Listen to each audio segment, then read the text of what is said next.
Bonjour à tous et bienvenue dans cette vidéo sur l'application SDVFR Next.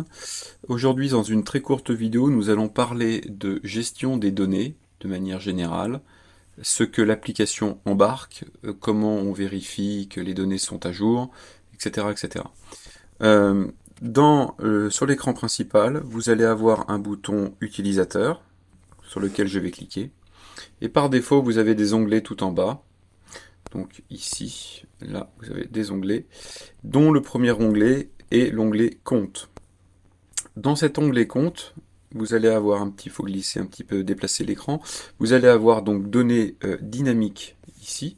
Ce sont donc les données dynamiques qui sont récupérées par l'application régulièrement et automatiquement. Donc normalement, vous n'avez pas à venir ici, mais vous pouvez venir vérifier depuis quand certaines données ont été mises à jour, et vous pouvez forcer. Donc ici, il y a plusieurs sources de données, Métar, TAF, Wintem, donc l'application Signet, donc ça c'est plutôt de la météo, ça va être embarqué régulièrement par l'application si elle est connectée à Internet.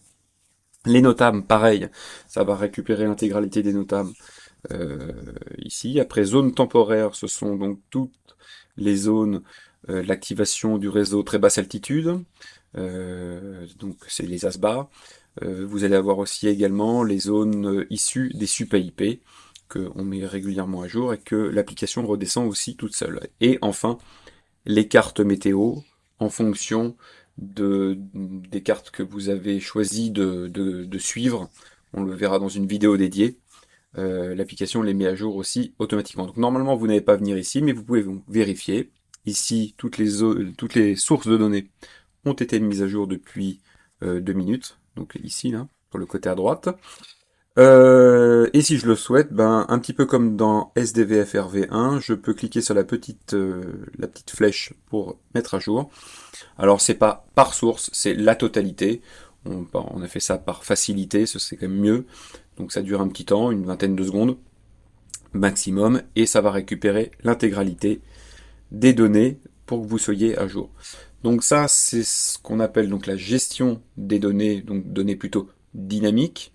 On verra dans d'autres vidéos la gestion des documents, la gestion des cartes alternatives, mais ce sera donc dédié dans d'autres vidéos. Voici donc cette petite vidéo qui est conclue. Je vous donne rendez-vous dans d'autres tutos. À très vite